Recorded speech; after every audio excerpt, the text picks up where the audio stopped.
오늘은 이 전을 헐라 라는 제목으로 말씀을 전하도록 하겠습니다. 어저께 저는 그 동성애 축제가 열리고 또 맞은편에서는 기독교를 중심으로 반대 집회가 열리는 그 시청 앞 광장에 시간을 내서 잠시 다녀왔습니다. 그래서 지난 주간에는 좀 이 동성애에 대해서 좀 생각을 많이 한 주간이었습니다. 이 시간에 동성애에 대해서 잠시 말씀을 드리려고 합니다. 우리 여기 계신 분들은 당연히 이 동성애는 하나님의 뜻에 반하는 범죄고, 그리고 또 우리의 이 윤리 기준, 전통과 간섭의 기준에서 봤을 때도 혐오스러운 것이라고 생각하시겠지만은 문제가 그렇게 간단하지만 않다는 것이죠. 지금 그 동성 부부를 합법화한 나라가 전 세계적으로 21개국입니다. 근데 여기 가운데에 남아프리카 공화국을 제외한다면 소위 선진국이라는 것이죠. 그러니까 이 동성 부부가 합법화되기까지 얼마나 많은 토론과 논쟁이 있었겠는가. 근데 결국은 그것이 법제화가 되었다는 것입니다. 많은 논리가 있었고 많은 사상이 있었습니다만 결국은 결론이 그렇게 된 거예요. 여기에는 당연히 미국, 영국, 프랑스가 포함되어 있고, 아일랜드 같은 나라는 전 국민 투표를 실시해가지고 62대 38로 동성 부부가 법제화된 나라입니다. 국민 투표를 실시해가지고. 그러니까 이런 논리와 사상이 언제 우리 대한민국에도 쓰나미처럼 몰려올지 이 시간 문제라는 것입니다. 근데 이거보다 더 충격적인 것은 여러분이 보시는 저 21개국이 하나같이 어떤 나라입니까? 기독교가 절대 다수를 차지하는 나라라는 거예요. 최저가 70%입니다.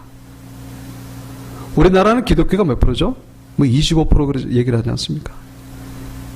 저기 21개국 가운데에 기독교가 절대 다수를 차지하지 않는 나라가 없다는 거예요. 제가 한 나라 다 검색을 해봤습니다. 최저 70%예요. 어쨌든 80%, 뭐 90%까지 갑니다. 어떻게 이럴 수가 있을까? 기독교 국가라고 하면서. 이에 대해서 어떤 분들은 그렇게 얘기를 합니다.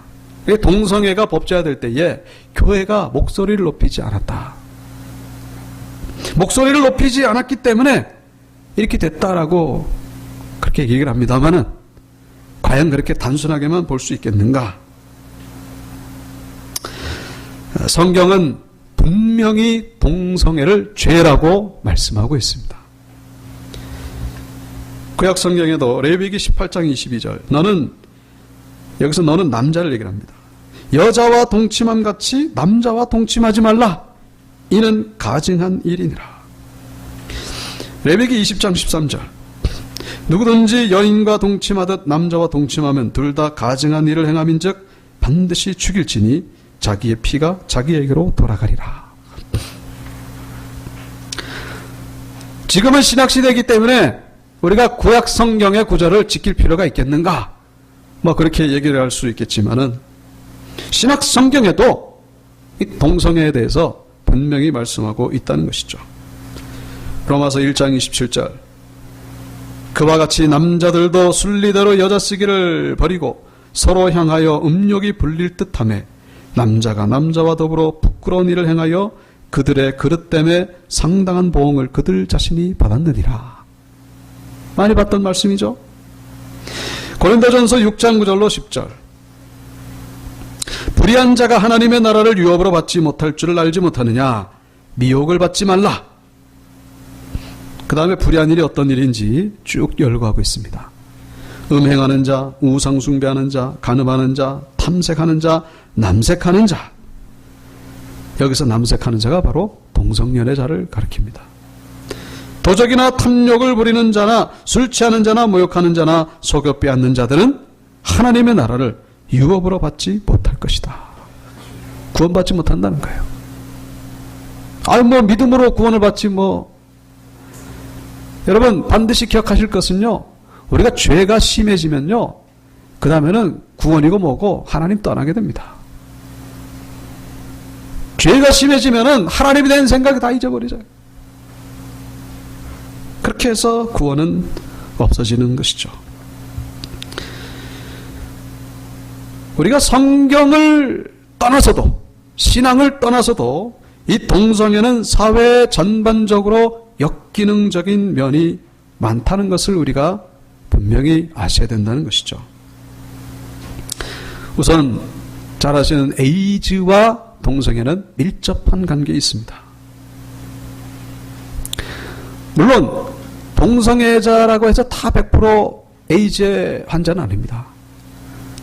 그리고 에이즈 환자 가운데 이성애자들도 있습니다. 있어요. 그러나 서울대학교 교수였다가 은퇴하시고 지금은 가천대학교 의대 교수로 계시는 박재영 교수님의 연구에 의하면은 이 남성 동성애자가 남성 이성애자, 남성 동성애자가 남성 이성애자에 비해서 에이즈에 걸릴 확률이 얼마나 높으냐? 무려 750배나 높다고 합니다. 얼마요? 750배. 75배가 아니라 750배. 여러분, 흡연자가 폐암에 걸릴 확률이 비흡연자보다 얼마나 많은지 아십니까? 그게 10배에서 30배예요. 여기에 비하면 750배가 얼마나 높은 수치인지 아시겠죠? 그러게 현재 지금 미국 질병관리센터에 의하면요, 2013년도에 그 한 해 동안 만 몇천 명이 에이즈에 걸렸는데 그 70%가 동성애자라고 합니다. 자, 그리고 이 평균 연령도 유럽을 기준으로 했을 때에 50세로 그 수명이 끝납니다. 이성애자 평균 연령이 70, 80에 비하면 현격히 짧다는 것이죠. 게다가 동성 부부는 원천적으로 자녀 생산이 불가능합니다. 지금 자녀를 입양해가지고 키우고 있어요.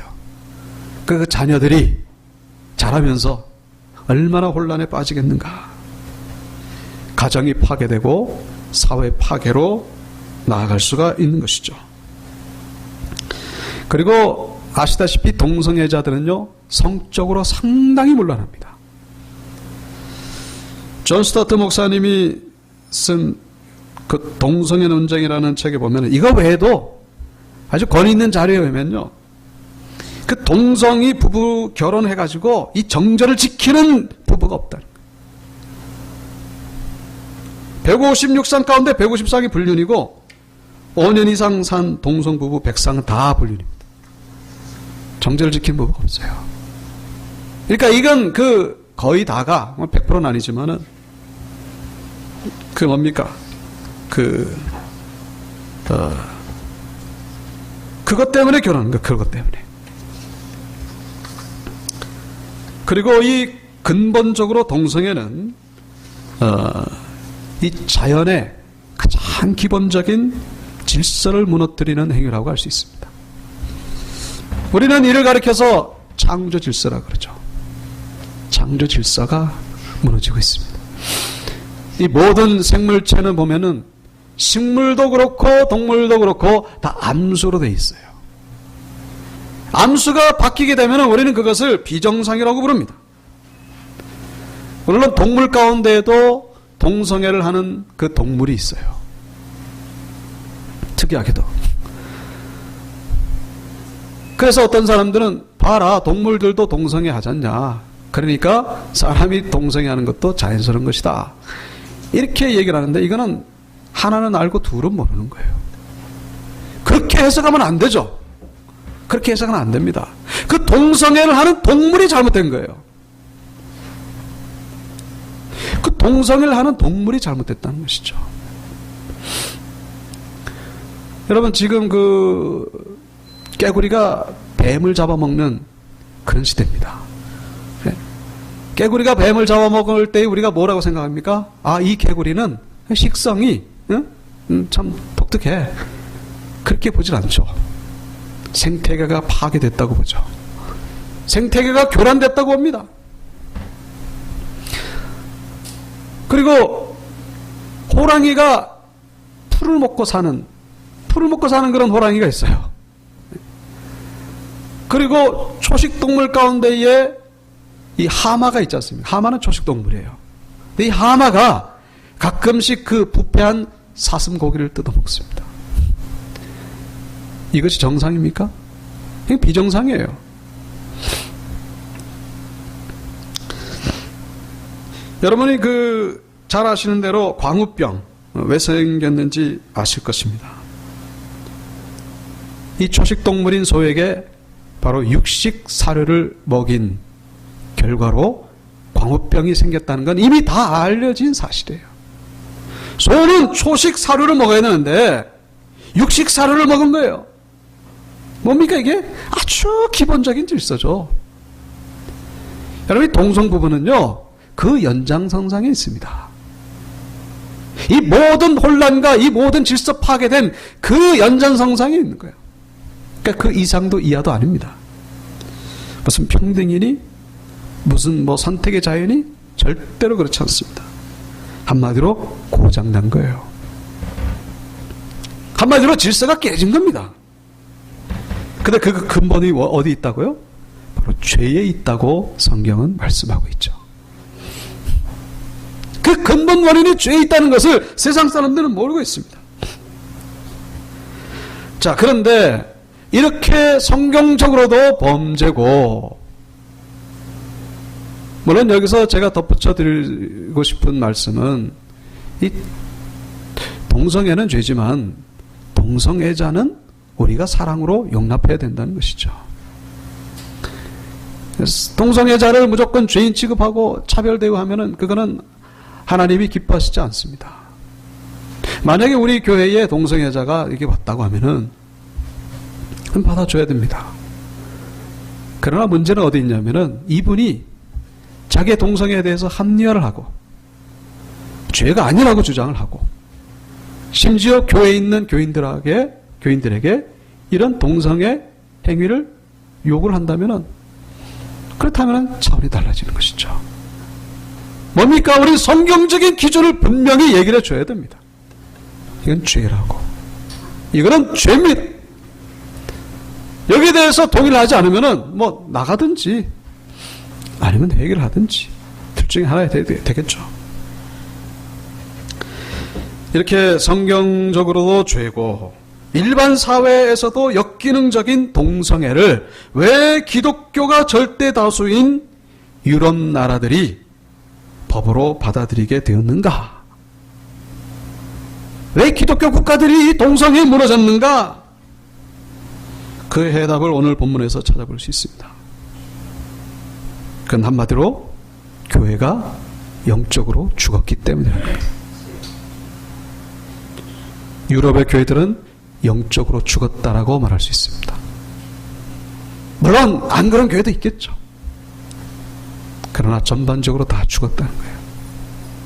교회들은 뭘 하고 있습니까 지금?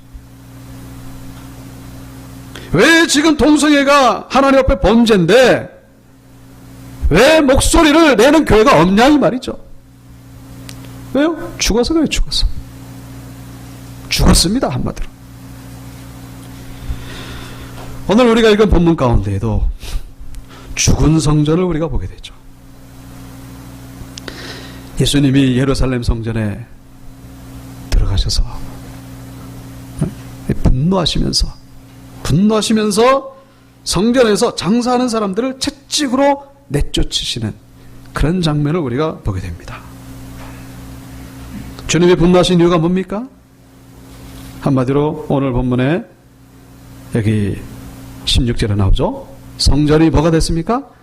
장사하는 집이 됐다는 거예요. 장사하는 집. 장사하는 집은 뭡니까? 뭐가 판을 치는 거예요? 돈이 판을 치는 것이죠. 돈이 하나님이 된 그런 성전이 됐다는 것이죠. 하나님이 아니라 돌이 하나님이 된 거예요. 성전의 기능을 완전히 잃어버렸습니다. 이 본문의 그 시기는 6월절입니다. 6월절은 이스라엘 백성들 가운데 최대 명절이죠. 그래서 이스라엘 백성들이 1년에 한 번 반드시 6월절에 성전에 와야 됩니다. 그러니까 6월절 명절에 모여든 백성들의 숫자가 엄청나죠. 역사학자들에 의하면 220만 명이 그 좁은 도시에 모여들었다고 하니 참 그 모습이 안 봐도 눈에 뻔하죠. 근데 백성들이 올 때에 그냥 오지 아니하고 성전에 낼 성전세를 가지고 오는 거예요. 한 세겔씩. 이것을 가지고 성전에 내는데, 근데 문제는 또 이 세겔을 그냥 드리는 게 아니라 성전에서만 통용되는 그런 동전으로 바꿔서 내야 됩니다. 일반 사회에서는 로마 화폐를 쓰지만은 성전에서는 성전 화폐만 써야 돼요. 그러니까 이 동전을 바꿔야 돼요. 바꾸면서 환율세를 또 물어야 됩니다. 그러니까 성전에서는 여기서 엄청난 이득을 얻게 되죠.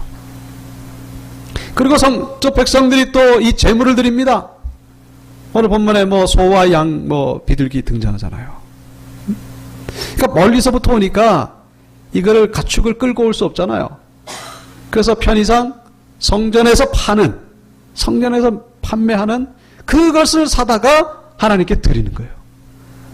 근데 이거를 그냥 제값에 파는 게 아니라 일반 시중에서는 10,000원짜리 하는 게 이 성전에서는 50,000원, 100,000원에 파는 겁니다.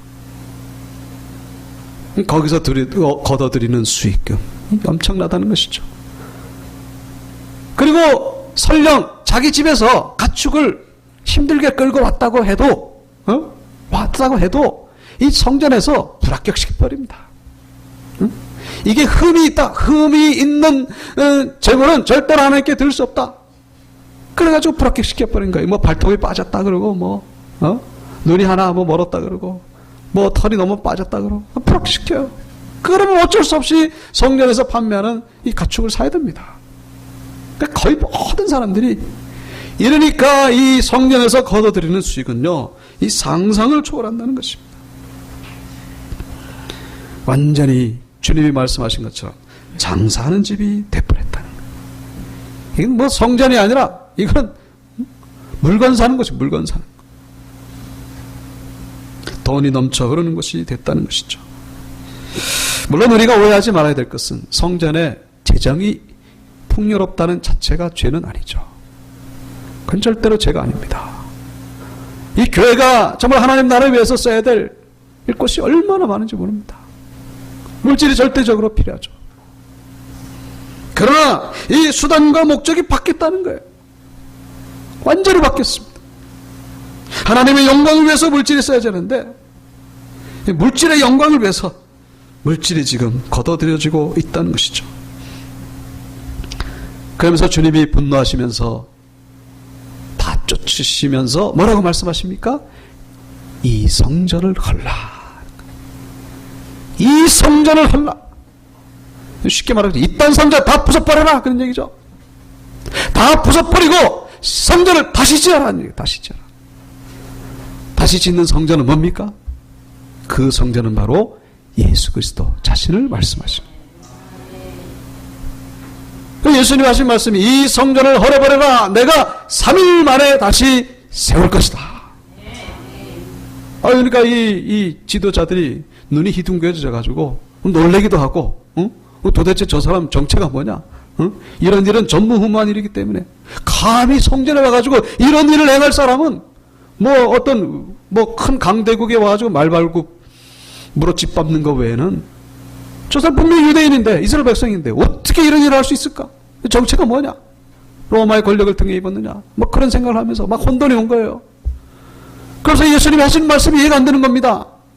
아니, 이 46년째 지금 공사 중인 이 성전을 어떻게 헐어버리고 3일 만에 다시 이렇게 세울 것인가? 근데 주님이 이 말씀을 하신 의미는 결국 주님이 죽으시고 3일 만에 부활하신다는 것을 의미한다는 것을 이 요한이 오늘 본문에서 해설을 하고 있는 것이죠. 그것도 나중에 주님이 부활하신 다음에 깨닫게 된 거예요. 여기 21절에 나오죠. 그러나 예수는 성전된 자기 육체를 가리켜 말씀하신 것이라. 죽은 자 가운데서 살아나신 후에야 제자들이 이 말씀하신 것을 기억하고 성경과 예수께서 하신 말씀을 믿었더라. 자, 이 말씀이 우리에게 주는 의미가 뭡니까? 우선 이 참된 성전이라고 하는 것은 눈에 보이는 건물을 의미하는 것이 아니라 바로 부활하신 예수 그리스도를 말씀한다는 것을 말해주고 있는 것이죠. 눈에 보이는 건물을 우리가 바라볼 것이 아니라 여기에 신경 쓸 것이 아니라 부활하신 예수님께 대한 믿음을 가질 때에 그래서 그 교회가 하나님이 기뻐하시는 교회가 된다는 거예요. 응? 교회가 사람이 많이 모이고 다 중요하죠. 근데 사람이 많이 모이고 뭐 성전 건물이 크고 이게 중요한 게 아니라 이걸 하나님이 기뻐하시는 게 아니라 뭘 기뻐하신다고요? 부활하신 예수 그리스도에 대하여 믿음을 온전히 가졌을 때에 그 교회를 하나님이 기뻐하신다는 것입니다. 그게 진짜 교회라는 거예요. 부활하신 예수 그리스도, 부활하신 주님, 부활하신 주님에 대한 믿음을 온전히 가진 그런 사람들이 모여있는 그 모임을 하나님이 정말로 교회라고 말씀하신다는 것입니다. 눈에 보이는 건물 가지고 성전이라고 하는 시대는 이제는 지난다는 거예요. 이제는 지났다는 것입니다. 하나님이 기뻐하시는 성전, 하나님이 기뻐하시는 교회, 그건 바로 부활에 대한 믿음, 부활하신 예수님에 대한 믿음을 가질 때 오늘 본문에 등장하는 이 헤롯 성전, 좀 전에 말씀드린 대로 건축을 시작한 지가 벌써 46년이나 됐습니다. 46년. 20절에 나오죠. 유대인들이 이르되 이 성전은 46년 동안의 지역관을 아직도 안 끝났어요. 계속 진행 중입니다. 이건 뭐 꾸물럭거려서 오래돼 걸리는 게 아니라 그만큼 이 규모가 엄청나다는 것이고 그리고 아주 그냥 그 화려하고 웅장하다는 것을 얘기하는 거예요. 거의 그래서 뭐 60년인가 70년에 완공했다고 하는 그런 자료가 있습니다만은 그런데 이렇게 화려하고 크고 매력적인 성전이었지만은 영적으로 볼 때는 무너져 버려야 될 성전이었다. 허물어 버려야 될 성전이었다는 거예요. 쓸모없는 성전이었다는 것입니다. 아무짝에도 쓸모없는 성전이었다는 거예요. 좀 극한 표현이지만은 돈만 처바른 성전이었지 영적으로는 죽은 성전이었다는 거예요. 장사꾼들만 왔다 갔다 했지 기도하는 자가 없었다는 것입니다. 깨어있는 자가 없었다는 거예요. 다 장사꾼들이에요. 장사꾼들. 뭐 사고 팔고만 해서 장사꾼이 아니라 다 장사꾼적인 그런 속성이 있었다는 거예요. 그러니까 얼마나 타락했으면 주님께서 리모델링 해라가 아니라 아예 부숴버려라. 그러니까 쉽게 말해서 부수라는 얘기잖아요. 이 성전을 헐라. 이건 좀 좋은 표현이고 다 때려 부숴라는 거죠. 다 뿌리까지 다 뽑아버리라는 것입니다. 앞서 말씀드린 이 기독교 국가인 유럽이 이 기독교 유럽에서 복음이 우리나라에 전해져 왔지 않습니까? 미국을 통해 가지고 다. 이 유럽이 동성애로 넘어간 이유가 교회가 목소리를 내지 못했기 때문인데 결국 교회가 목소리를 내지 못한 이유는 뭐라고요? 교회가 죽은 거예요. 왜 죽었느냐? 오늘 본문과 같은 상황이라는 것입니다. 이 물질의 풍요로움이 원래는 하나님이 주신 축복이었는데 여기에 그냥 깔린 거예요. 이 물질의 풍요로움, 환경의 풍요로움, 이 과학의 발달이 교회의 영성을 완전히 죽여버린 그런 결과라고 해석해 볼 수가 있습니다. 하나님이 주신 복을, 하나님이 주신 복을 하나님의 영광을 위해 써야 되는데 그게 그냥 이 복이 독이 되어버리고 말았다는 것입니다. 독주에 취한 유럽 교회들이에요. 오늘 본문에 나오는 예루살렘 성전과 전혀 다를 바가 없다는 것입니다. 어저께 제가 인터넷 뉴스를 이렇게 얼핏 보다가 스웨덴의 교회, 제가 우연히 쳐봤어요. 딱 쳐봤는데 이 스웨덴에 이게 뭐 불과 몇 달 전에요. 어떤 한 지방의 교회들이 연합해가지고 그 어떤 큰 교회 옆에 이슬람 성전이 있었는데 이슬람 성전이 지금 낡았습니다. 그래서 이 교회들이 돈을 모아가지고 지금 이슬람 성전을 지금 세우는데 200만 달러를 모았습니다. 그리고 지금 모스크를 짓는 거예요. 그러면서 하는 말이 이슬람의 하나님과 기독교의 하나님 같으니까 우리는 모두가 다 하나다. 이런 걸 그렇게 해서 우리가 전문적인 용어로 뭐라 그러죠? 똥인지 된장인지 구분을 못하는 교회들입니다. 똥인지 된장인지 구분을 못해요. 물론 다 그런 건 아니겠죠. 그러나 하나를 보면 열을 알 수가 있는 거예요. 영적으로 완전히 죽어버렸습니다. 여러분, 우리가 이 동성애에 관심을 가지는 이유가 뭡니까?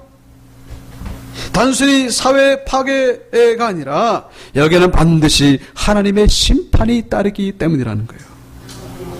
하나님의 심판, 무서운 하나님의 심판. 동성애는요 타락의 끝입니다. 더 이상 타락할 수가 없어요. 여러분 뭐 들어보셔서 아시겠지만은 이 동성 부부가 합법화가 되면요 그 다음에 따라오는 수수는 그 다음에 자동적으로 따라오는 게 있어요. 바로 근친상간, 근친간의 결혼. 뭐 어떠냐, 이게 내 자유인데, 내 평등인데. 그리고 수간, 아시죠? 수간, 짐승과. 그러면서 내가 키우는 강아지와 왜 결혼을 못하냐? 예?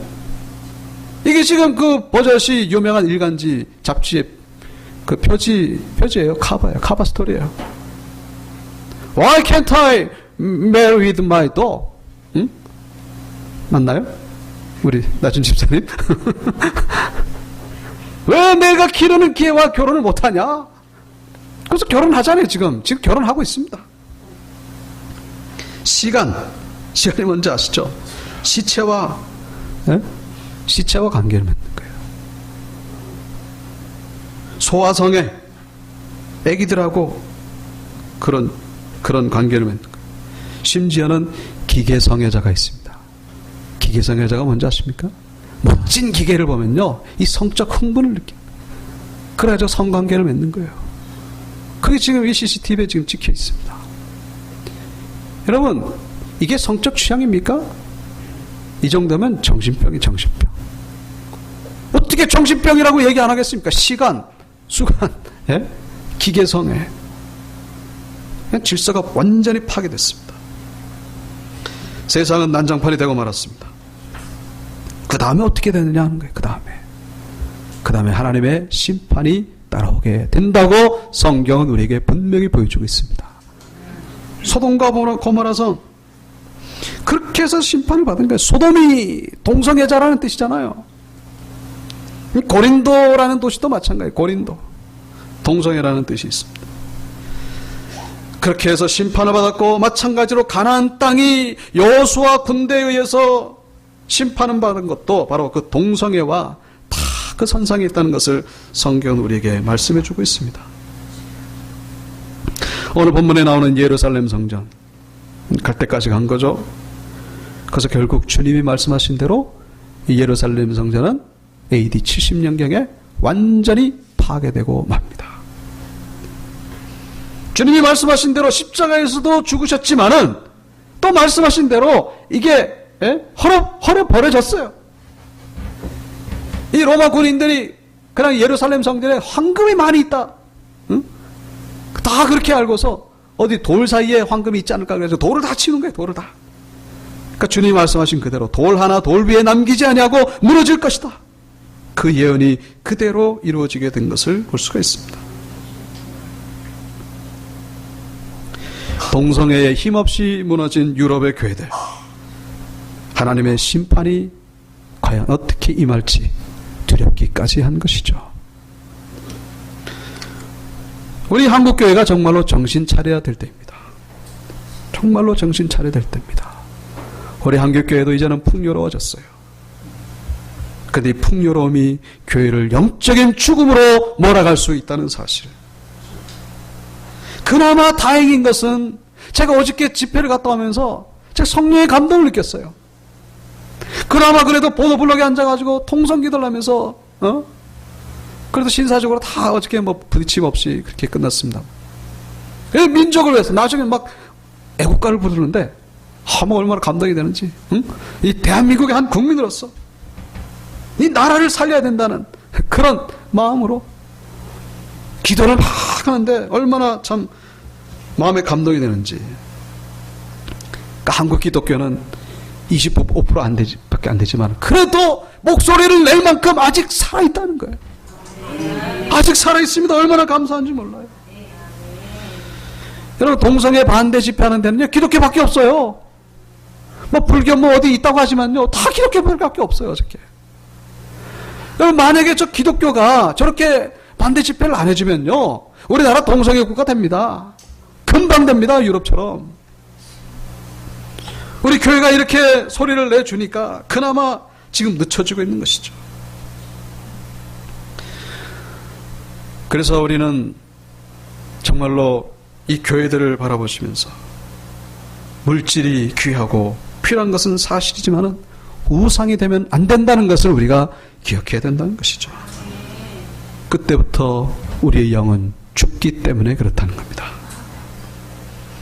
여러분, 성경은 바로 우리 자신이 성전이라고 말씀하고 있어요. 우리 자신이 성전입니다. 그래서 오늘 본문에 예수님이 성전에서 이 장사하는 자들 다 내쫓으신 것처럼 우리 심령 가운데에도 이런 것들을 내쫓아야 된다는 것입니다. 이런 내쫓는 이런 회개와 결단이 있어야 된다는 거예요. 그리고 주님과 함께 십자가에 못 박히고 함께 못 박히고 함께 부활하는 은혜에 동참하는 자들이 될 때에 우리는 비로소 하나님이 기뻐하시는 교회를 세워갈 수가 있다는 것입니다. 부활하신 예수 그리스도, 부활하신 주님을 바라보시길 바랍니다. 이 부활은 생명을 의미하는 거예요. 이 생명이 나를 살리고 한국교회를 살리고 민족을 살리게 될 것입니다. 우리 온유교회 성도님들 더욱 깨어서 기도하시고 부활의 주님을 바라보시고 그래서 하나님이 기뻐하시는 성전을 세워가는 모두가 되기를 주님의 이름으로 축원합니다. 네, 우리 다 같이 일어나셔서